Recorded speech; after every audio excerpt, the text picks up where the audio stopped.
Waktu saya jadi opener overacting di Padang, banyak sekali hal yang mengganggu saya. Dan saya harus menyelesaikan itu langsung di atas panggung saat sedang stand up. Bagaimana ceritanya? Selamat datang di Komedi Adventurin. Jadi kan tahun 2014 itu overacting terbentuk dan melakukan tour se-Indonesia. Kota pertamanya yaitu Padang. Nah, komunitas stand up Indo Padang itu melakukan seleksi untuk menentukan siapa yang akan jadi openernya. Jadi overacting menunjuk 2 orang dari stand up Indo Padang untuk menjadi opener. Nah, waktu itu kita dalam lingkungan komunitas stand up Indo Padang itu kayak bersaing secara sehat lah untuk tampil terbaik, setiap open mic-nya lucu gitu.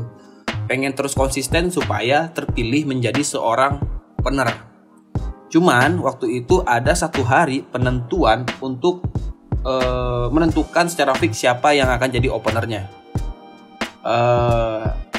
Semua komika baru ya terutama ya, itu kayaknya udah ngerasa dari 2 slot orang ini, yang pertama itu yang pasti akan menjadi opener adalah Haryadi Cypher, karena dia memang lucu banget waktu itu.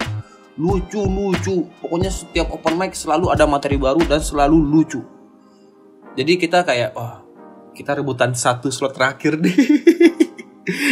Jadi saya dan teman-teman lain ada Fari, ada MDS kalau nggak salah udah ikutan, Febri, Ebot, terus juga ada Fauzan, juga ada Sadik kayaknya sudah nggak mau. Sadik kayaknya bukan nggak mau ya, tapi kayaknya Sadik memberi jatah. Jadi udahlah yang komika baru aja yang ikutan. Sadik kayaknya nggak jadi opener waktu itu. Tapi kalau Sadik ikutan mungkin ya udah pasti itu Sadik.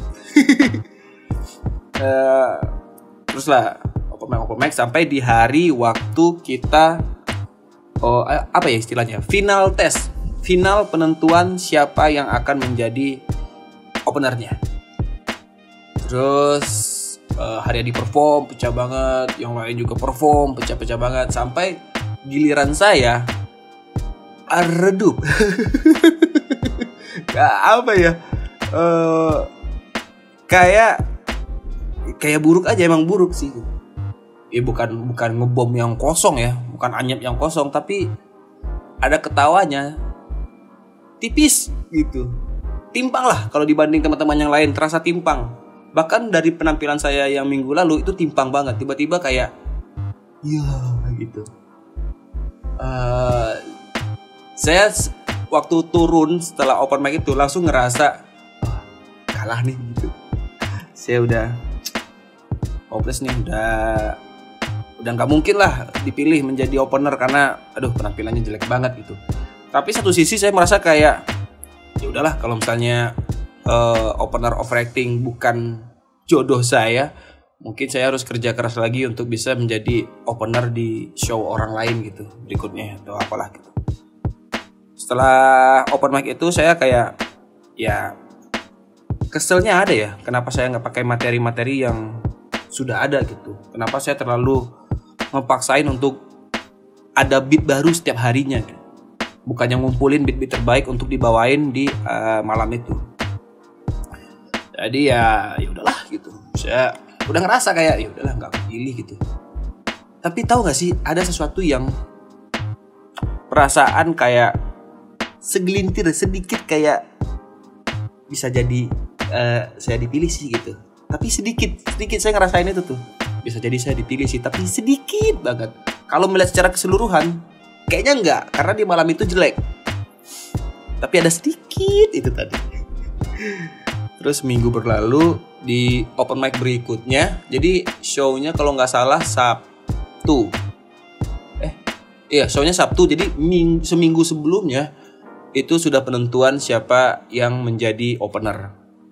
Waktu itu yang menentukan Bang Pras dan Bang Bayu, Empu, pokoknya yang ketua stand up Padang lah, diskusi dan langsung mereka menentukan. Kayak kita lagi kombut rame-rame. Halo semuanya, ini ada informasi yang akan menjadi opener di overacting gitu. Yang pertama itu Haryadi. Semua orang udah tepukan, sudah pasti. Nah, yang kedua Rin Hermana. Wah, itu langsung kayak saya merasa bersyukur, tapi saya merasa nggak pantas karena waktu final waktu open mic spesial penentuan siapa yang akan menjadi opener itu saya nggak bagus gitu, tapi saya dipilih. Nah, satu sisi senang karena dipilih, satu sisi karena saya merasa bersalah, kayaknya saya nggak pantas gitu. Terus kalau nggak salah saya lupa siapa yang ngomong, entah Bang Pu, entah Bang Bayu. Jadi penentuannya itu bukan dari yang open mic kemarin gitu. Saya nggak tahu ini entah pembelaan dari abang-abangan atau gimana. Penentuannya adalah kita melihat konsistensi dari komika-komika yang baru ini gitu. Dan Haryadi ini udah kelihatan punya setlist yang cukup untuk jadi opener. Terus juga Rin kayaknya sudah oke, dan kita mau memberi kesempatan kepada Rin untuk jadi opener. Ya, saya bersyukur sekali. Dan saya tidak tahu apa yang akan terjadi waktu saya jadi opener. Oke, lalu singkat cerita, sampailah hari dimana saya show sebagai opener. Tapi saya baru ingat lupa nih. Sebelum hari H, jadi H-1, saya tuh kombut semalaman materi yang akan saya bawakan di show-nya Overacting gitu. Jadi kita ngeset 10 menit kan, 8 sampai 10 menit. Saya ngeset materi yang kayaknya ini waktu open mic pecah, ini oke gitu.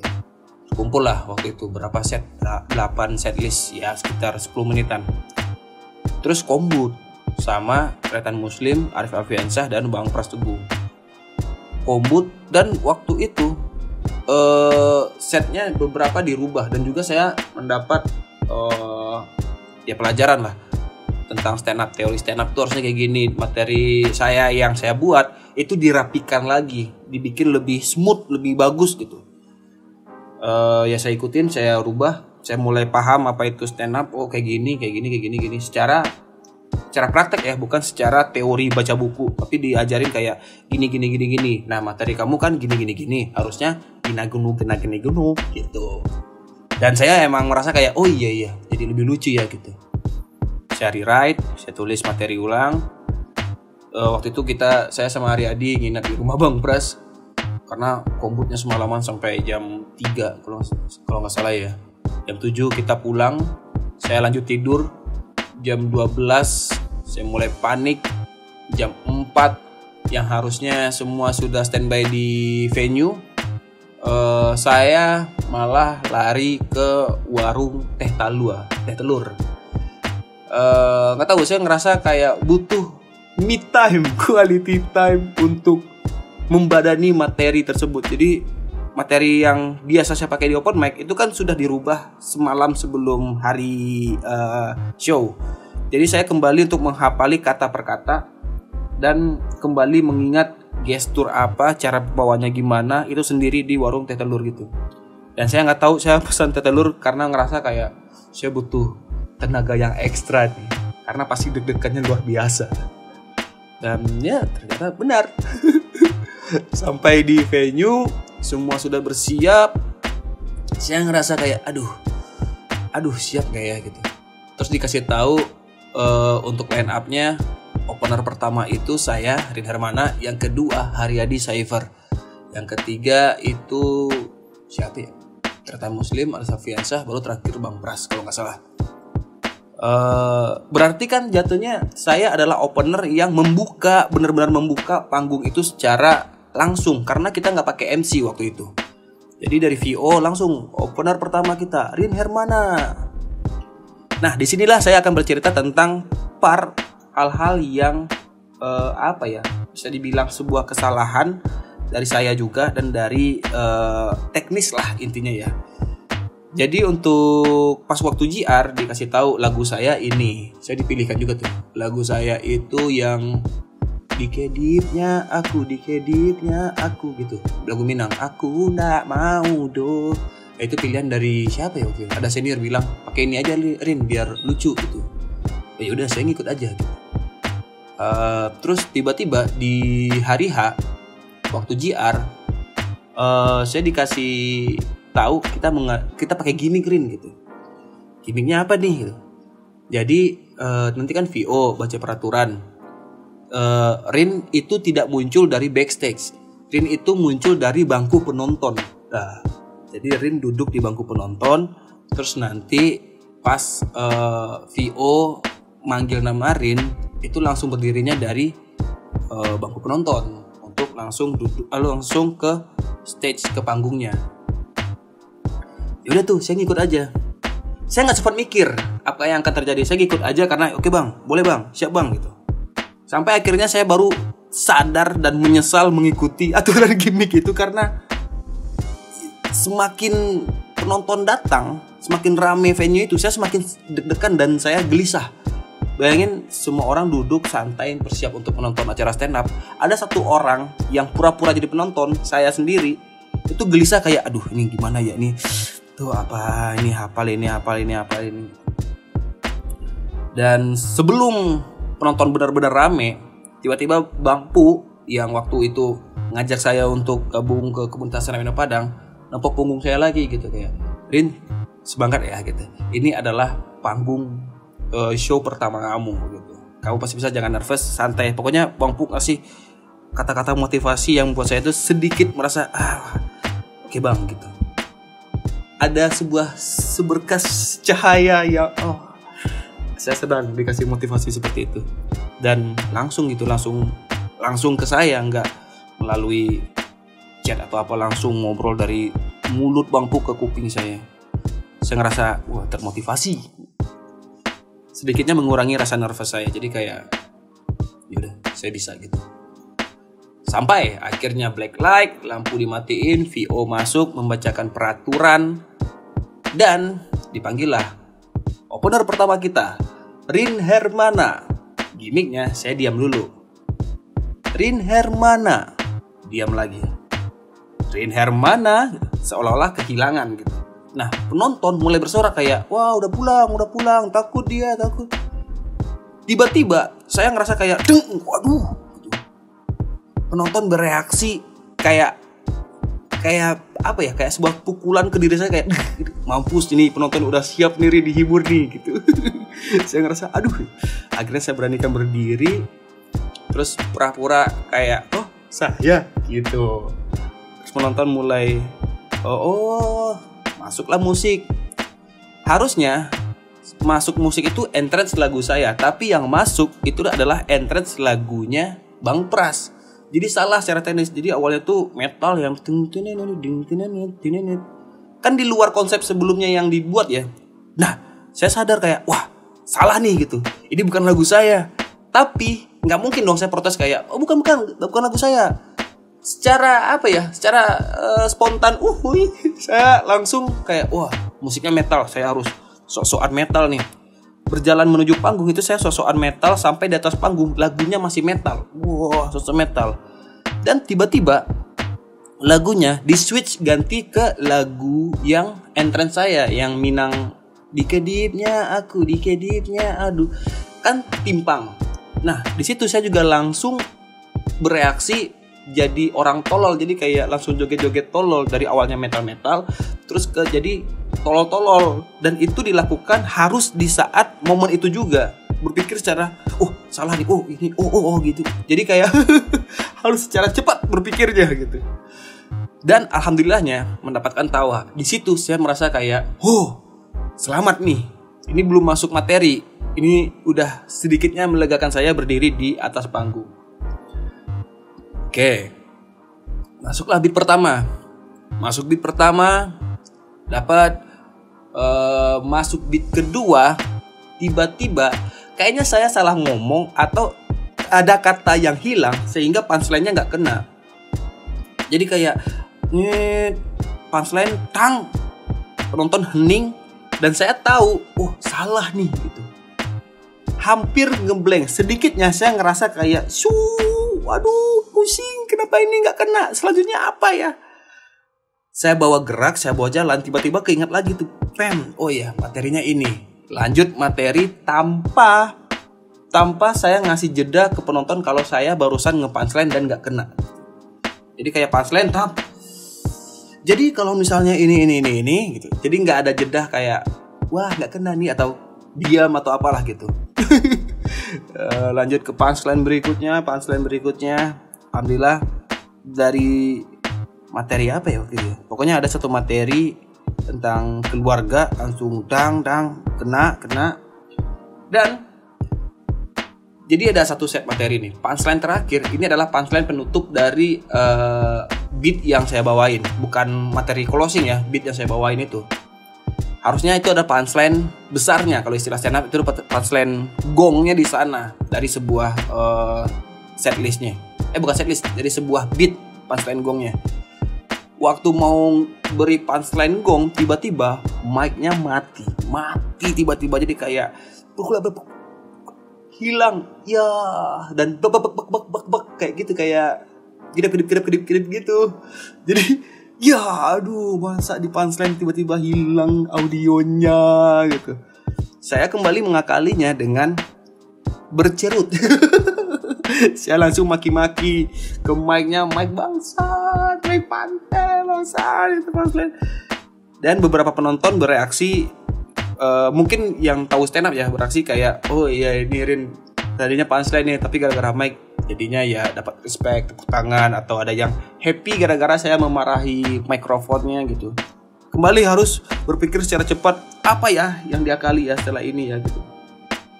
Mic nyala, terus saya bilang mic kurang ajar gitu, dapat dikit untuk membalikin mood saya sebenarnya. Terus langsung masuk ke materi berikutnya. Terus tiba-tiba kembali salah setup, salah punchline. Bukan, salah setup sehingga punchline-nya kembali terdengar aneh. Jadi premis oke, setupnya nggak tahu, nggak jelas, tiba-tiba punchline terus ya pasti aneh lah. Aduh, aneh. Endingnya gimana ya? Oh iya, jadi terakhir saya pakai materi terbaik saya waktu itu, materi si Jeff. Kalau kawan-kawan yang ngikutin saya stand up dari tahun 2013-14 mungkin tahu materi si Jeff seperti apa. Jadi kayak dialog bong lucu, langsung saya closing di ketawa terakhir itu kayak kelegaan yang sangat-sangat luar biasa. Terima kasih Seri Nirmano, kayak ngerasa saya yang punya show padahal kan saya opener. Wah, itu sangat membahagiakan sekali pada diri saya. Oh, saya lupa part ini nih. Jadi waktu saya jadi opener, saya tuh nggak siap pakaian fashion. Saya masih menganggap ya udah kayak biasa aja, masih pakai baju kaos, pakai celana panjang yang sobek karena celana saya semuanya sobek-sobek. Saya anak seni rupa yang seniman. Pakai sepatu kuliah, ya setelan anak kuliah seni rupa lah. Terus ada siapa yang ngeliat ya, Bang Pu atau siapa gitu, Rin ganti baju Rin, pakai baju komunitas stand up Padang aja. Oke, saya ganti pakai baju komunitas stand up Padang. Mungkin baju yang saya pakai itu agak lusuh kali ya. Karena ini kan show. Sepatu saya. Oh, terus saya topi juga pinjam, punya Fauzan. Topi saya lusuh, terus ada Fauzan pakai topi. Zan, boleh pinjam topi nggak Zan untuk perform nanti? Yaudah, pakai aja, dipinjamin sama Fauzan. Terus juga karena polosan ya, atas topi, baju, kaos doang, celana panjang kayak sepatu. Terus karena hari-hari pakai flanel, outer flanel. Terus juga saya juga dibilangin pakai outer lah, ada flanel nggak ada. Kemeja nggak ada, jas juga nggak ada. Jas lagi, kemeja. Jaket juga nggak ada gitu. Terus ada salah satu panitia pakai jaket gitu. Udah pinjam jaket si ini aja. Siapa ya nama abang itu ya? Pinjam jaket abang ini aja gitu. Muat nggak? Coba pinjamin dulu, keren gitu. Bang pinjam ya bang, pinjam. Sok pakai gitu. Oh pas nih, udah pakai aja. Bisa dibayangkan, miris juga ya. Dulu emang nggak punya jas, nggak punya jaket saya. Topi ada, cuma lusuh. Celana pun sebenarnya kategorinya itu celana yang lusuh, cuman karena tampilannya kayak gerang gitu jadi masih masuk lah. sepatu pun bukan sepatu yang branded, New Balance, Puma, Adidas, Vans. Saya sepatu beli di Jelita, mereknya tak apa nggak tahu saya. Ya itulah, pinjam. Sebenarnya banyak sih, ada satu cerita lagi yang saya minjam lagi untuk bisa perform karena saya nggak punya dan saya harus tampil melihatkan versi terbaik dari diri saya. Ya gitulah ceritanya. Nanti saya ceritain lagi deh part tentang Rin suka pinjam untuk perform karena ya nggak punya. Nggak ada duit. Di stand up juga belum menghasilkan waktu itu. Atau saya bahas cerita tentang job pertama saya aja. Iya, ini kan opener pertama, selanjutnya saya akan bahas job pertama. Ya gitulah ceritanya. Kalau misalnya ada saran cerita atau apa, silakan tulis di kolom komentar. Dan kalau misalnya Anda menonton saya waktu itu, silakan tulis di kolom komentar. Respect. Dah.